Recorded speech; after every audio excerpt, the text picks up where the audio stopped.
Enggak, sebenarnya yang namanya cacar itu virusnya ya. Virusnya itu kan kalau kita digolongkan ya, ada genus, ada famili. Nah, si cacar monyet ini sama dengan virus cacar atau variola. Satu famili lah. Tapi beda spesiesnya ya, betul. Kalau misalnya dibandingkan dengan cacar yang kita suka temukan ya, cacar air ini varicella. Itu kalau kita lihat memang berbeda. Ya, kalau varicella itu biasanya kelainan kulitnya itu menyeluruh ya, hampir seluruh tubuh lah gitu, rata gitu. Tapi kalau cacar monyet yang sekarang yang jadi ada dua, ada klasik sama yang terbaru lah. Kalau gejala terbaru yang banyak dan yang ada ditemukan di dunia yang non endemis itu biasanya dia lokal wisata. Jadi cuma di satu tempat, ya misalnya di Selangit aja. Jadi nggak menyebar luas ya. Jadi dia nyemplok-nyemplok lah istilahnya. Cuma satu aja ya, di situ. Cuma satu. Tentang mpox ini bagaimana dan bagaimana cara kita untuk bisa terhindar, untuk waspada dari mpox? Silakan. Jadi yang pertama itu jangan panik sebenarnya ya.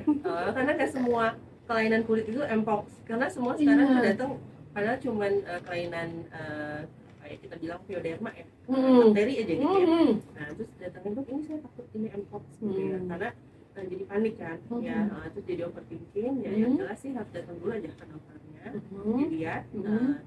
Dan nanti pasti ada pemeriksaan yang lain gitu ya, dan kita wawancara, kemudian kita lihat kulitnya, dan kemudian tetap walaupun misalnya di sekitar kita belum ada laporan tentang mpox di Bandung, di sekitaran lah ya, di sekitaran belum ada laporan mpox, tetap lakukan perilaku bersih dan sehat sih. Cuci tangan. Ya, kadang kan udah lulus ya dari COVID ya. Jadi pasti udah pada tahu lah apa. Ya, benar tuh cuci tangan. Terus juga ini tukar-tukar apa? Iya, baju yang kayak gitu-gitu. Itu juga aja, itu bisa jadi transmisi.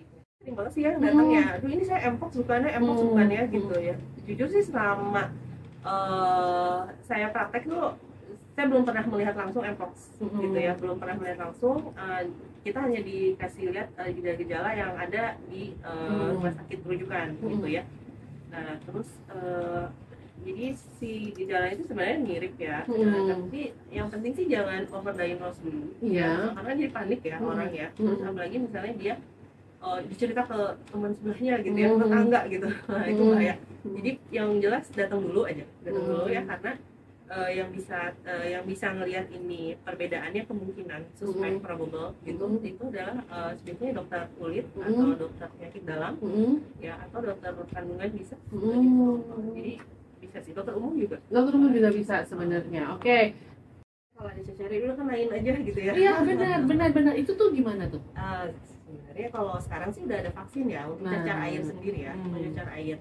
Kalau untuk cacar monyet sendiri juga ada vaksin ya? Vaksin khusus untuk cacar monyet belum ada. Tapi dipakainya tuh vaksin yang variola. Jadi yang satu famili tadi. Satu famili tadi ya. Kalau vaksin cacar air varicella itu udah ada memang. Memang udah ada.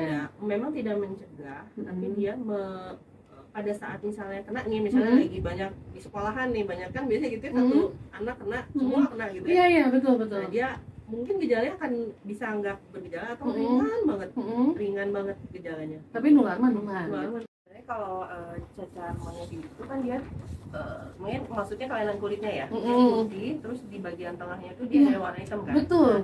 Itu ada bagian yang nekrosis atau bagian kulit yang mati kita bilang.